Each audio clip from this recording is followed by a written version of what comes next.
Depuis plus de 60 ans, le célèbre crooner espagnol Rafael a captivé des millions de personnes avec sa personnalité et sa voix. Les fans étaient curieux de connaître sa vie privée tout en applaudissant sa musique. À l'âge de 81 ans, Rafael parle maintenant de son amour de toujours. Inscrivez 1 dans les commentaires si la musique de Rafael vous a touché. Tapez Zo et préparez-vous à un voyage émotionnel si vous êtes ici pour apprendre ce récit inconnu. Commençons sans plus attendre. Une aventure individuelle. Rafael est né à Linares, Jaén, Espagne, le 5 mai 1943. Vous comprendrez plus tard pourquoi cette information est importante. Dès son plus jeune âge, il avait un talent naturel pour la musique. On pense que Miguel a donné des représentations dans le salon de sa maison à l'âge de 3 ans, après le déménagement de sa famille à Madrid. Il a étonné tout le monde en remportant le titre de meilleur enfant chanteur d'Europe à l'âge de 9 ans, lors d'un événement organisé à Salzbourg, en Autriche. Son génie s'est manifestement développé dès l'enfance. Lorsqu'il a interprété les chansons intemporelles Yo soy aquel et Hablemos del amor en tant que représentant de l'Espagne au Festival de l'Eurovision.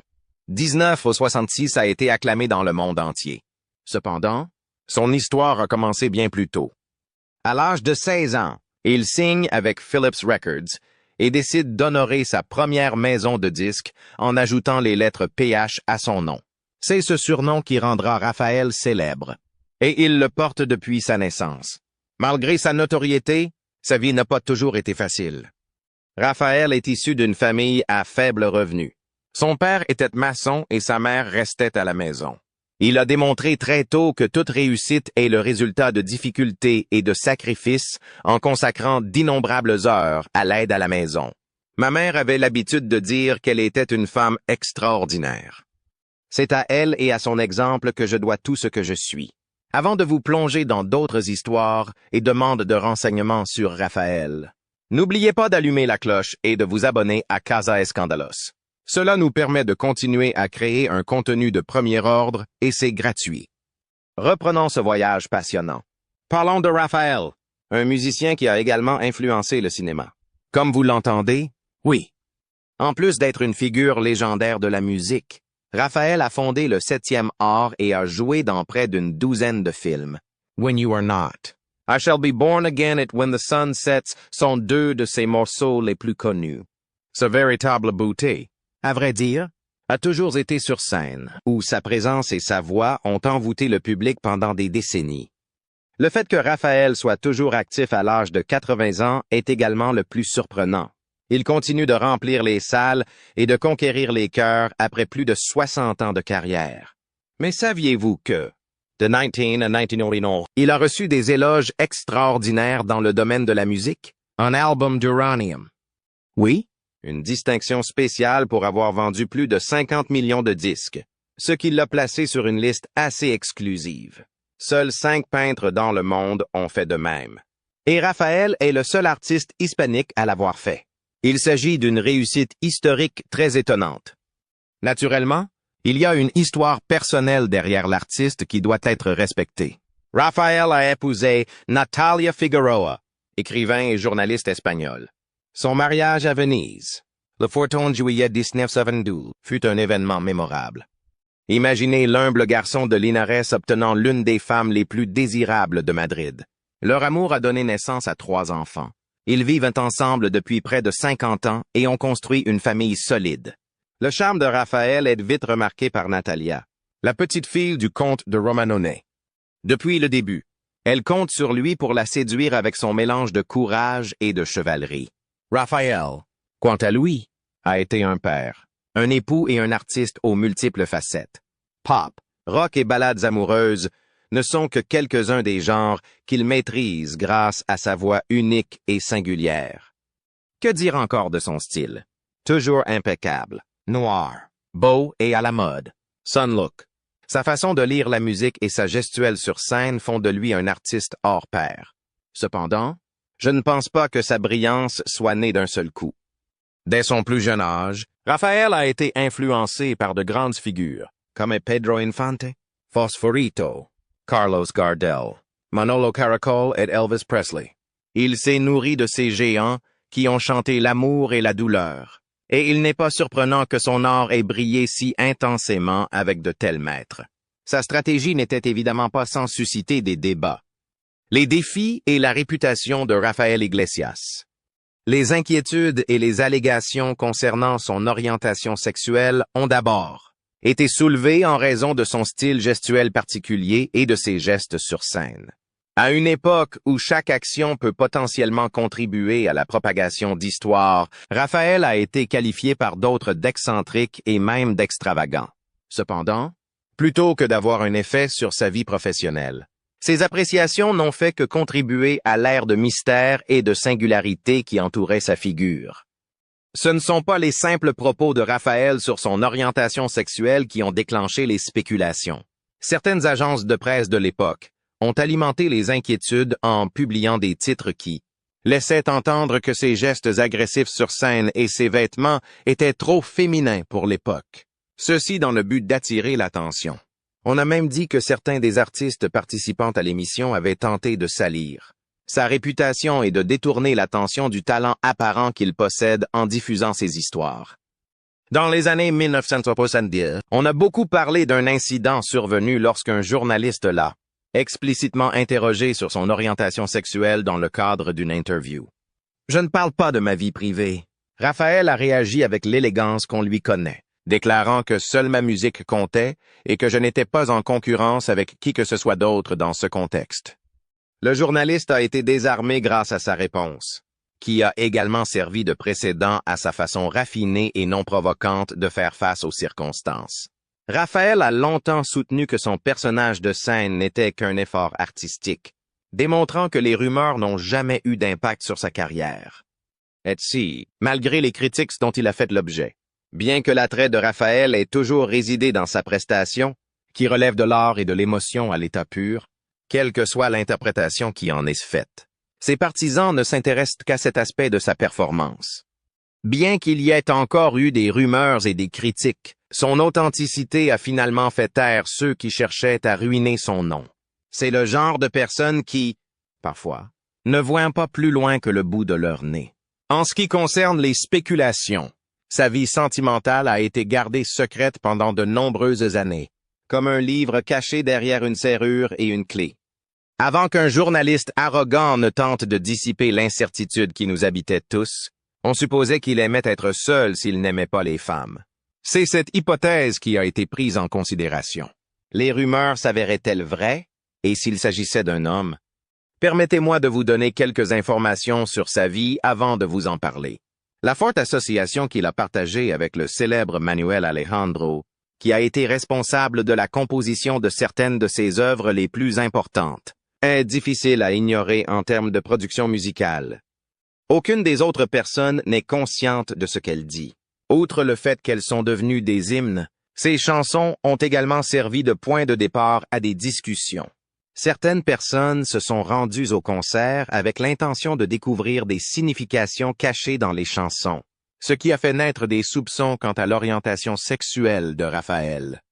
Plus précisément, la phrase « Digan lo que digan » est considérée comme une forme de proclamation qui sert de base. Son message était très clair. Il serait toujours sincère, quelle que soit l'opinion d'autrui sur la situation. Rafael, quant à lui, a montré que l'infidélité et le commérage sont incompatibles. Son mariage avec Natalia Figueroa, qui dure depuis plus d'un demi-siècle, est un bon exemple de dévouement et de mariage. Autre point d'intérêt. Plusieurs personnes les ont d'abord interrogés, soulignant les différences d'environnement. En plus d'être écrivain et journaliste, elle est aussi membre de l'aristocratie. Son grand-père, le comte de Romanones, est un artiste. Sa famille, composée de 3 enfants et de 7 petits-enfants, est aujourd'hui le meilleur menteur pour toutes les histoires qui circulent. Cependant, le temps leur a donné l'explication. Avez-vous récemment entendu parler de la célèbre compétition entre Rafael et Julio Iglesias? Cela ressemblait à un feuilleton. Les pages du Journal du Cœur contenaient des récits d'animosité entre ces deux titans de la musique entre les années 19 et 1980. Ces récits ont été écrits entre les années 19 et 1980. Bien qu'ils soient nés le même mois et qu'ils aient accompli des choses comparables, leurs personnalités n'auraient pas pu être plus différentes l'une de l'autre. Raphaël a fait remarquer que les présentations de Julio manquaient de style et d'éclat, ce qui a été l'étincelle qui a allumé la flamme. Prenez en considération les émotions que Julio Iglesias ressentait. Il s'était forcé de garder son sang-froid, tout en sachant que les commentaires n'étaient pas humoristiques. À une époque où chaque commentaire litigieux faisait la une de l'actualité, il était tout à fait naturel que les journaux répandent bientôt des rumeurs sur un combat légendaire entre géants. La morbidité des adeptes était attisée par la combinaison d'une nouvelle sur les agressions de Julio ou les controverses du Divo et d'une photo d'eux deux ensemble. Même s'ils essayaient de se montrer aimables à d'autres moments, il était clair qu'ils étaient très inquiets. Raphaël n'a pas laissé passer l'occasion de commencer à vivre la vie amoureuse légendaire de Julio. Il a déclaré, « Je suis là, avec ma femme de toujours. Et vous continuez à procréer. » Le sens de l'humour particulier de Raphaël lui a permis de saisir l'occasion. Oh, c'était douloureux. Imaginez la réaction de Julio Iglesias s'il avait entendu une telle phrase. Entre sourires crispés et regards gênés, ces deux titans de la musique ont continué à aller de l'avant. Chacun restant fidèle à son propre style, tout en laissant derrière lui des moments incroyables dont les générations à venir se souviendront. La phrase bien connue de Raphaël, « Et tu continues à faire l'amour », illustre son sens aigu de l'humour. Malgré le fait qu'il n'y ait jamais eu de confrontation ouverte ou de mots ouvertement désagréables échangés entre eux, l'impression que leur relation était froide était toujours présente. Julio et Raphaël Iglesias. Vie personnelle et rivalité musicale. Deux stars d'un tel calibre, chacune avec son propre univers, mais incapables de communiquer pleinement l'une avec l'autre, malgré leur professionnalisme. Les parallèles sont inévitables et le public prend plaisir à spéculer sur leur querelle.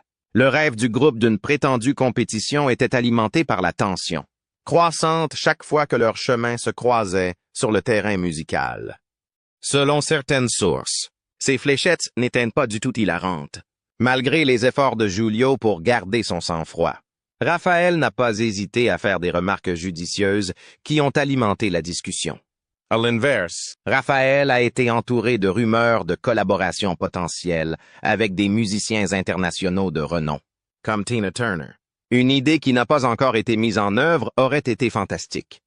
Ces histoires sont restées à l'état d'espoir et d'idéaux publics, même si elles n'ont jamais été réalisées. Cependant, un événement inattendu s'est produit au 19e et 90e siècle. Lors d'un service commémoratif pour Lola Flores, Raphaël et Julio Iglesias ont eu l'occasion de mettre de côté leurs désaccords. Dans son manoir de Miami, Julio a organisé une fête somptueuse en l'honneur de la légendaire Lola. Malgré son glamour et sa liste d'invités, cet événement s'est avéré être un tournant important.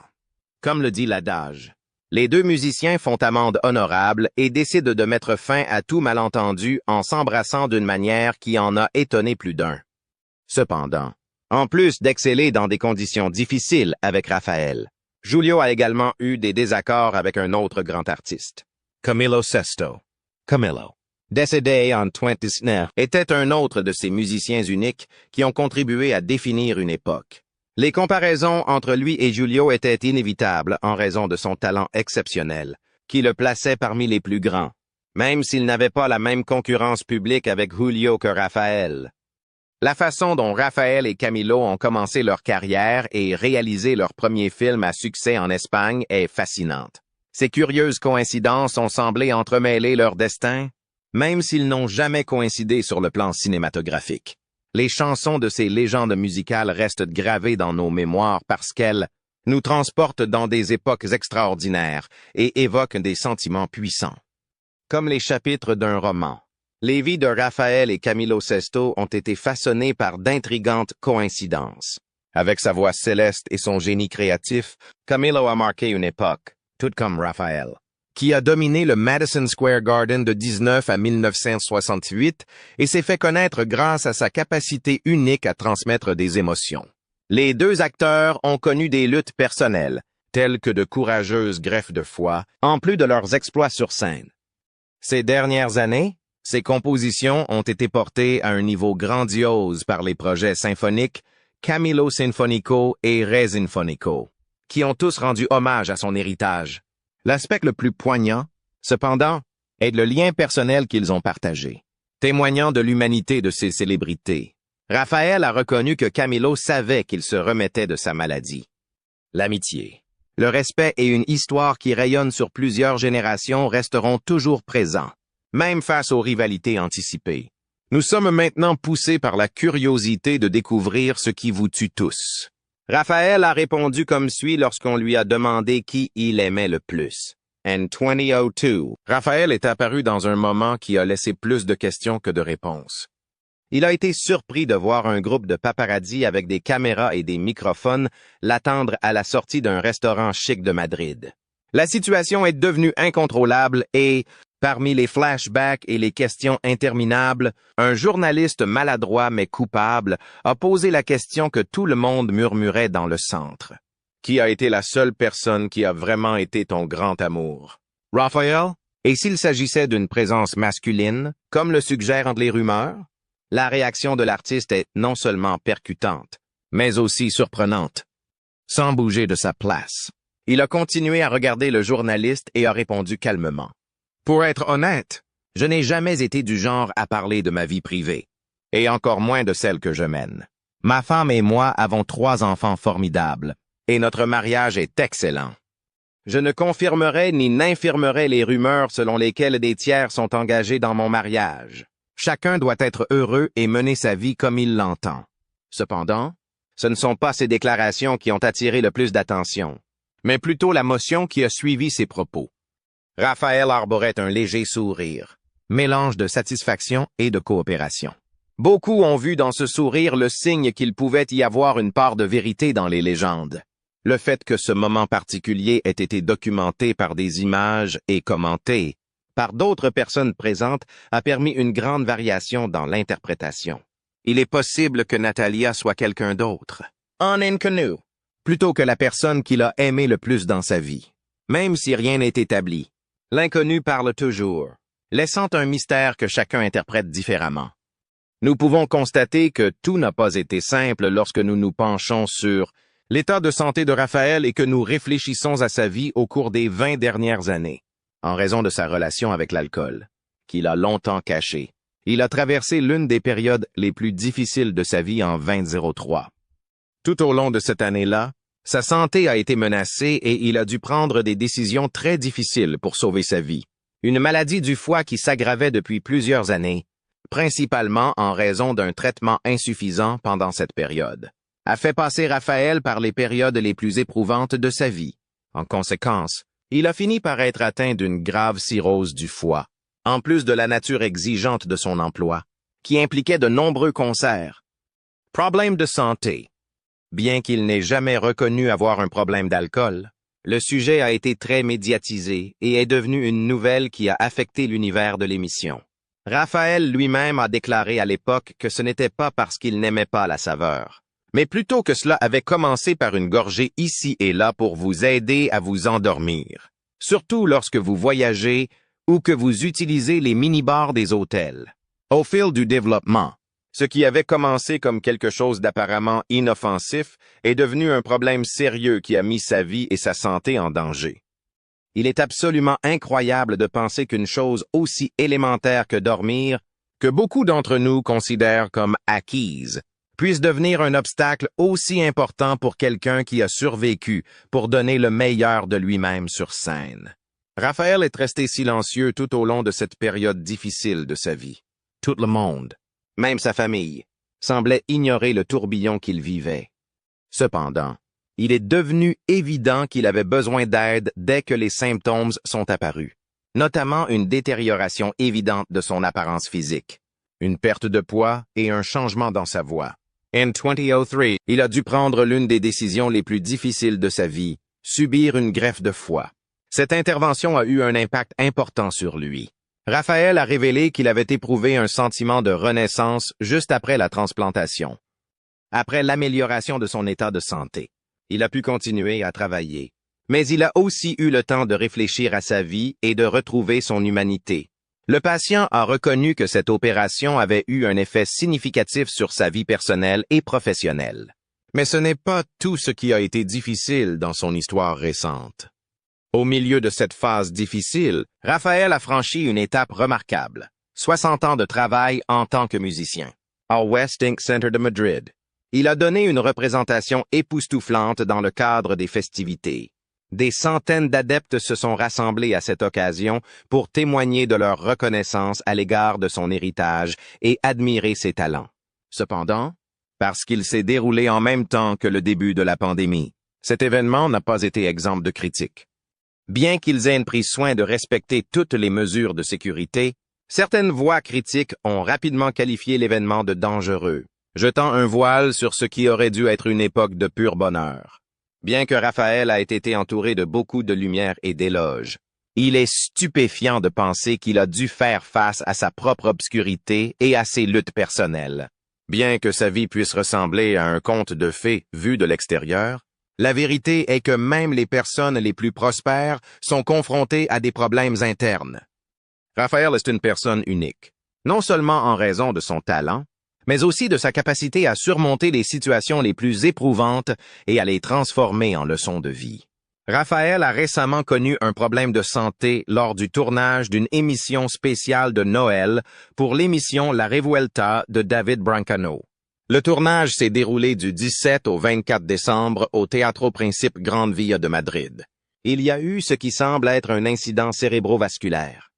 Il a été envoyé à l'hôpital clinique San Carlos, puis à l'hôpital 12 de octobre, où il a été établi qu'un ictus n'était pas à l'origine de son état, même s'il est toujours hospitalisé pour d'autres examens médicaux. Les concerts prévus les 20 et 21 décembre au West Ink Center de Madrid ont été reportés à la suite de cet incident. Mais Natalia Figueroa rapporte que le musicien se porte plutôt bien. Raphaël a lui aussi connu des moments difficiles, mais son état est stable et il se rétablit, a déclaré David Brancano dans son émission. L'incident est en cours d'examen et les tests nécessaires sont effectués pour en déterminer la véritable cause. On s'attend à ce que Raphaël puisse reprendre ses activités artistiques une fois sa convalescence terminée. Et si, malgré l'état de choc dans lequel se trouve Raphaël, bien que ses partisans aient exprimé des inquiétudes quant à sa santé, les informations qui ont été rendues publiques jusqu'à présent sont positives. L'histoire de Raphaël nous rappelle qu'il existe une personne authentique qui fait face à ses propres problèmes, tout comme le musicien que nous voyons sur scène. Il est devenu un symbole de la musique et de la ténacité grâce à sa capacité à concilier vulnérabilité et force. Dites-moi quelle est votre chanson préférée de Raphaël. Avez-vous découvert l'histoire d'amour qui a influencé sa musique? Laissez un commentaire ci-dessous avec vos opinions.